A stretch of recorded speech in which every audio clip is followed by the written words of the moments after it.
Очень часто ко мне обращаются женщины с одними и теми же вопросами. Виктория познакомилась с мужчиной, вот маленькая история, и скажите, это хороший мужчина или нет? И сегодня я решила сделать видео и ответить вам, что же такое хороший мужчина в моем понимании. Ну и давайте начнем с главных качеств, которые, я считаю, обязаны быть у настоящего мужчины. Первое качество – это, конечно же, постоянство. Постоянство в своих целях, в реакциях и поступках. То есть он для вас должен быть предсказуемый. Чтобы вы не боялись, что сегодня он в одном настроении, завтра он придет в другом настроении и устроит вам настоящий шухер. Нет, мужчина должен быть постоянный и надежный. Следующее качество очень важное – это доступность. Чтобы вы понимали, что в любой момент вы можете набрать ему, вы можете на него положиться, и в любой момент он вам придет на помощь. Он доступен. Наша жизнь, она полна всяких неожиданностей, всяких сюрпризов. И это очень важно, чтобы партнер был доступен, чтобы он был готов к контакту и к нему можно было дозвониться. Третье качество – это надежность. Надежность в наше время – это вообще такое очень большое богатство в человеке. Мужчина сказал, мужчина сделал. Вот это для меня очень важно. Мужчина сказал, мужчина сделал. Если, например, мужчина сказал, что там я приеду через 3 дня, наберу тебе, или что-то там другое, и он этого не сделал, не перезвонил, не предупредил, а просто проигнорил, это большой минус. Еще один такой минус, и по сути до свидания. То есть это очень важное качество, запишите себе. Следующая черта, которая должна быть в мужчине, это отзывчивость. То есть он должен быть эмоционально отзывчив, эмоционально доступен, готов откликнуться в любое время суток. И последнее качество, которое очень важно, это предсказуемость. Но чтобы вы понимали, что сегодня, завтра и послезавтра он будет вот такой, какой он у вас есть. Вы можете на него положиться, вы можете ему доверять, он никак не превратится в обезьяну с гранатой. Вот, по сути, вот эти качества я считаю очень важными в мужчине. Это основа здоровых, теплых, надежных, человеческих отношений, которые могут длиться всю жизнь. Мистер, I do video for YouTube. You will be in YouTube. То есть, дорогие девочки и женщины, в мужчине должен быть ресурс откликаться. Он должен быть на связи, чтобы вы понимали, что у вас есть партнер, а непонятно кто. Сегодня он на связи, завтра он заблокировал, как поступают здесь египетские мужчины. Вообще, скажу я вам, это удивительный мир такой. Я никогда не видела до этого, чтобы... Вместо того, чтобы с женщиной поговорить, женщину блокируют, игнорируют, не разговаривают. Но вот то, что я вижу здесь. За 5 лет, которые я тут прожила, скоро будет 6, я очень горжусь тем, что у меня нету мужчины здесь. Серьезно, я этим горжусь. Потому что я посмотрела на вот это все, что здесь есть, и поняла, что они мне не подходят со своими качествами, со своими там устоями и так далее. Вот это мой выбор, которым я очень и очень горжусь. Мое сердце открыто, и я всегда готова к хорошим, серьезным, длительным, глубоким, чистым, таким настоящим отношениям. Я считаю, что я создана именно вот для таких отношений. Мистер, где мое кофе? Я хочу кофе! Turkish кофе! Turkish, one sugar! Дайте мне кофе! Turkish кофе, one sugar! Давай, давай! Ой, я заказала, что-то они там как-то меня не услышали. Они вообще, знаете, очень такие добрые, они как-то откликаются на какие-то такие моменты. Вот если держать на расстоянии их, они такие прекрасные люди. Да, я их люблю оптом. Интересная любовь. Любовь оптом. Совсем недавно я общалась с египетским мужчиной, и, значит, у нас зашел такой разговор об игре. Я говорю, вот скажи мне, пожалуйста, Мухаммед, почему египетские мужчины так любят игру? Он говорит мне, ну вот смотри, Виктория, когда ты встречаешь человека, смотришь в его глаза, ты сразу обозначаешь, можешь ли ты с ним играть или нет. Я говорю, нет, Мухаммед. Когда я встречаю человека, я пытаюсь понять, насколько он человечный, порядочный ли он, могу ли я ему доверять. То есть я смотрю на человека и пытаюсь понять, я могу идти с ним в разведку, или он слабый и, конечно же, по дороге меня предаст. То есть, говорю я ему, я никак не пытаюсь с человеком начать какую-либо игру. Я начинаю с человеком взаимодействовать или не начинаю. То есть это касается и женщин, и мужчин. А он мне, знаете, что сказал? Говорит, ну это ты, Виктория, такая увлеченная ютубом, своим вязанием, своими книгами, там, вот все, что ты делаешь, ну он знает про мои хобби. А говорит, другие не такие, другие любят играть. И здесь знаешь, сколько женщин, которые любят играть? Давай. О, thank you so much. Ага, шокран, мистер. One sugar, yes? Yes. Ага, супер. Угу. Ну вот такие дела на данный момент.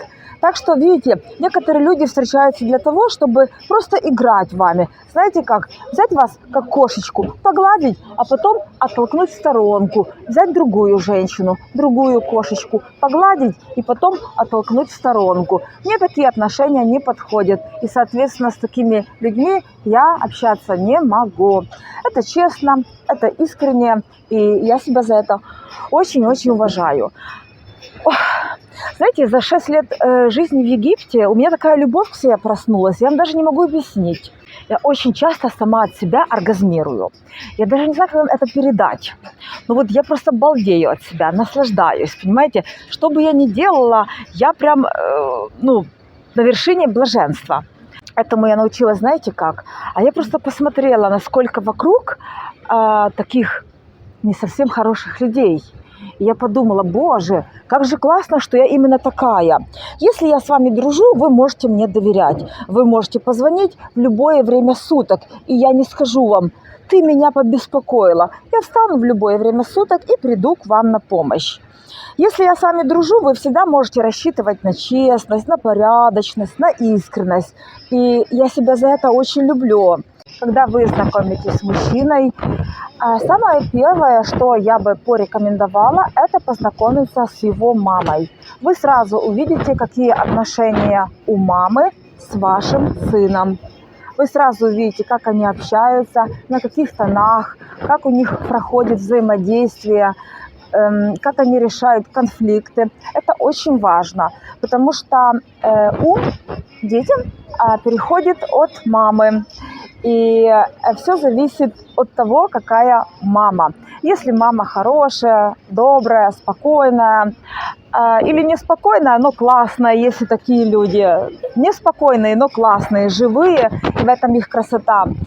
Если мама не кричит, а разговаривает с сыном, то есть, такая женственная, высокодуховная, то точно вам гарантирую, что мужчина классный. Если он воспитывался, конечно же, в семье, потому что, может быть, его воспитывала какая-то истеричная бабушка. В Египте очень много мух. Вы об этом должны знать. Надо чем-то брызгаться. Или, может быть, у мужчины была другая материнская фигура, которая воспитывала его и которая вложила в него любовь. Или же не вложила любовь. Если же у мужчины мама психопатична, нарциссична, или же у мамы пограничное расстройство, например, что будет? Скорее всего, мужчина будет тоже нарцисс, психопат. 100%, если он вырос с этой женщиной. И сейчас в интернете, благодаря психологам, психотерапевтам, масса информации о психопатах, о людях с нарциссическим расстройством личности. Изучайте, углубляйтесь в это. Я тоже даю массу информации об этом явлении нехорошем. Нельзя с такими мужчинами общаться, нельзя. Сущность этих мужчин направлена на разрушение. Вот как он всю жизнь терпел от мамы садизм, издевательство, игнор, вот такое вот отношение к себе, точно так же он будет себя вести с вами. Это 100%, потому что он был маленький, он был беззащитен, он не смог себя защитить. но он будет всю жизнь отрываться на женщинах. И я это вижу очень часто в современном мире. И часто вижу то, как женщины кричат на детей, на мальчиков. Говорю, не кричите, не ругайте, это плохо, это ужасно. Вы создаете в мире очередного садиста, очередного психопата. И, конечно же, чем занимаются психопаты-нарциссы? Они делают людям плохо. Такая их сущность. Женщина должна даже быть сильной, чтобы закрыть себе рот перед мужчиной, перед сыном. Знаете, сила женщины не в том, чтобы я сейчас закачу, сейчас убью дракона, всех тут покидаю налево и направо. А сила в том, чтобы быть женственной, чтобы лишний раз, вот я говорю, не повышать голос ни на мужчину, ни на сына тем более, потому что поломаете психику, и точно вырастет мужчина с нарушенной психикой, травмированный, и до конца жизни он будет, как синяя борода, издеваться над всеми женщинами. Ну а вы в старости будете искать пятый угол и еще спасать своих внуков от садиста. Вот. Поделюсь с вами одним секретом. Вы можете взять листок бумаги и написать, какие качества вы хотите видеть в своем мужчине. Например, заботливый, щедрый, умный, спортивный, надежный. Ну, например. И чтобы вы встретили такого мужчину, вам нужно соответствовать. То есть, если вы хотите заботливого мужчину, вы должны быть тоже заботливая. Если вы хотите доброго мужчину, вы тоже должны быть добрая. Если вы хотите мужчину, который любит читать, развиваться, интересоваться всем, чтобы он обязательно имел хобби, вы должны быть тоже такая же наполненная. Если вы хотите спортивного мужчину, то, конечно же, и вы должны заниматься спортом. Это должна быть некая такая зеркальность. И я считаю, это очень справедливо. Еще я считаю очень важным моментом это то, чтобы мужчина поддерживал ваши увлечения и ваши хобби, чтобы вы рядом со своим мужчиной расцветали. Вообще, когда вы встречаете своих людей, независимо это мужчина или женщина, они вас наполняют, они вас подталкивают, чтобы вы расцветали все больше и больше. Они указывают на ваши прекрасные качества, чтобы вы эти качества еще больше увеличивали. То есть они вам дают вот эту энергию любви и вдохновения. Это люди плюс. Их достаточно много, но я не могу сказать, что их большинство. Я уже делала лекцию на тему «Люди и рептилоиды», так что она у меня есть на канале, можете посмотреть. Но главное что? Главное, если вы высокодуховный человек с какими-то амбициями, с определенными своими позициями жизненными, вы должны искать таких же людей. Именно надежные партнеры смогут вас поддерживать и вдохновлять на более серьезные достижения. Вообще, я считаю, что в жизни самое важное – это самореализация. Потому что мы пришли в этот мир для того, чтобы расцвести. И тот партнер, который хочет вас закрыть дома, чтобы вы стали зависимые, чтобы вы не могли без него жить со временем, потому что вы лишитесь дохода, вы лишитесь поддержки друзей или родных. Это те партнеры, которые я называю садистичны. То есть это вот представители черной триады, нарциссы, психопаты, социопаты, пограничники. То есть это те люди, которые будут вас разрушать и на вашей энергии жить и расцветать. Таких очень-очень много в данное время. Я не знаю, с чем это связано, без понятия. Но то, что происходит в мире, это нонсенс. Дело в том, что когда вы встречаете мужчину для семьи, хорошего, надежного, при встрече он себя ведет совершенно иначе. Он спокойный, он, может быть, даже как-то и не знает, как вот так себя вести, может быть, даже где-то застенчив, растерян, но здесь внутри он самый лучший. Может быть, даже внешне он не особенно красив, но именно его внутренняя красота стоит очень дорогого. Если же вы встречаете нарцисса, психопата или какого-нибудь пограничника, то, конечно же, ухаживания его будут яркие. Вау, шоу, покупки, поездки, туда-сюда, вечеринки, ночные клубы. Боже мой, у вас голова закрутится, но через какое-то время, очень короткое, вы увидите лицо, настоящее лицо этого мужчины, когда он снимет маску, когда он покажет вам жестокость, когда он покажет вам безразличие и садизм, когда он покажет вам свое настоящее лицо. С такими мужчинами нельзя жить. С ними нельзя заниматься сексом, потому что это плохая энергия. От них тем более нельзя рожать детей, потому что если этот мужчина будет с вами, психика у вашего ребенка будет 100% нарушена. Более того, психопатия передается по наследству, так что, пожалуйста, задумайтесь об этом. И хочу вам сказать, что хороших мужчин очень много. Просто они спокойные, они не такие заметные, у них нет вот этого «хо! Хо! Фу!», ну вот это, знаю, шоу придурков. Они так себя не ведут, это очень сознательные, глубокие люди, но именно с такими партнерами надо создавать семью. И даже не смотрите на внешность и на его рост. Он может быть и с лишним весом, и с животиком.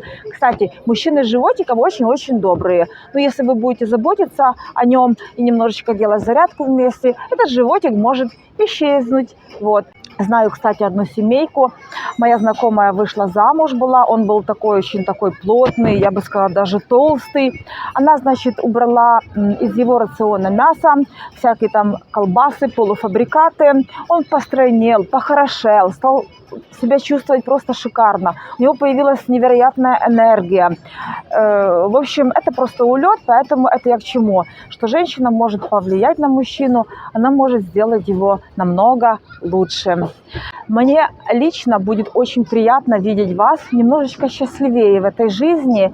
И если вы приедете ко мне в Хургаду, мы встретимся с вами, вы расскажете мне какую-то невероятную историю, красивую историю о вашей семейной жизни, о ваших отношениях, я порадуюсь с вами. Это для меня будет такая большая награда, потому что, как видите, множество моих видео нацелены на то, чтобы немножечко улучшить жизнь вашу, ваших родных, ваших друзей. И чуть-чуть вокруг себя сделать жизнь лучше. Если каждый из вас будет работать над собой, любить себя, именно по-настоящему. Потому что любовь к себе – это такая важная вещь. Если вы по-настоящему любите себя, вы никогда не сделаете больно другому. Так устроена психика. Люди же, которые делают мерзкие поступки, которые пытаются сделать вам плохо, они в тот момент испытывают невероятную душевную боль. Им просто очень-очень плохо. Они никак не могут справиться с этим. Они не пойдут к психотерапевту, они не обратятся к психологу. Вот эта категория людей, у которых не любовь к себе, они как раз и делают вот эту в жизни мерзость. Они гадят везде. Маленькая поправочка. Если так случилось, что у вас родился ребенок-психопат, а это видно уже с 3 лет, просто дайте ему максимальную любовь, безусловную любовь. Любовь без условий. Это то, в чем мы так сильно нуждаемся. И этот ребенок, он вырастет лучше. Он не сделает столько зла человечеству, потому что мама всегда его любила. Это очень важный момент, запишите себе. Все-таки психопатия, она передается, там кто-то мог быть в роду психопат, вы не знаете. И чтобы вы не переживали, вот возьмите себе это на заметочку, что любовь, она спасает человечество. Вы знаете, если бы в мире не было жестокости в семьях, не было бы вот этого садизма по отношению к маленьким детям, мне кажется, бы не было столько боли и печали, которую мы сейчас видим в мире. Войны, садизм, насилование и так далее. Поэтому постарайтесь каждый работать над собой, над своим состоянием души, чтобы вы могли по-настоящему любить себя. И, конечно же, вы сможете тогда больше любить других. Еще мне женщины задают очень часто вот такие вопросы. Виктория, когда я была в своей стране, мы переписывались, такие чувства, так скучали друг по другу. Когда я вот прилетела в Египет или там в Турцию, я поняла, что как-то партнер и не особо мной увлечен, и как-то на меня не обращает внимания, и что-то постоянно сидит в телефоне. Но я вам скажу так, далеко не все люди обладают таким замечательным ресурсом, как любовь. Многие люди просто, чтобы получить какие-то ресурсы от вас, они эту любовь имитируют. Но не научили их любить, не было этого у них в жизни, поэтому они вынуждены имитировать.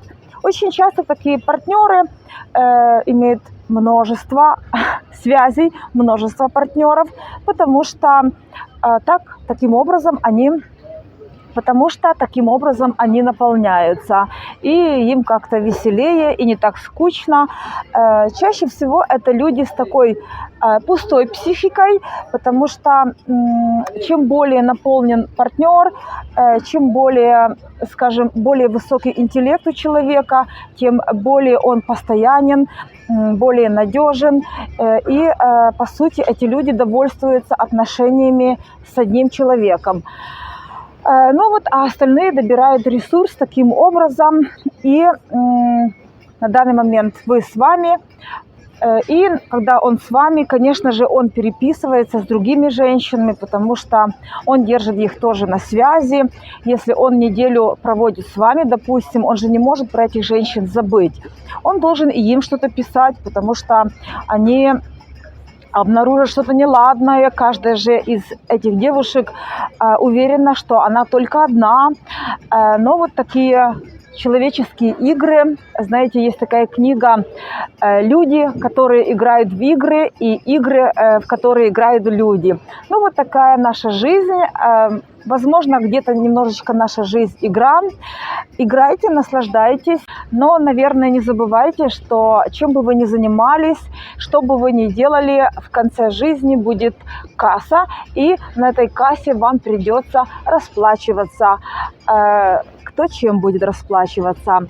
Я глубоко уверена, что быть приятным человеком – это очень здорово.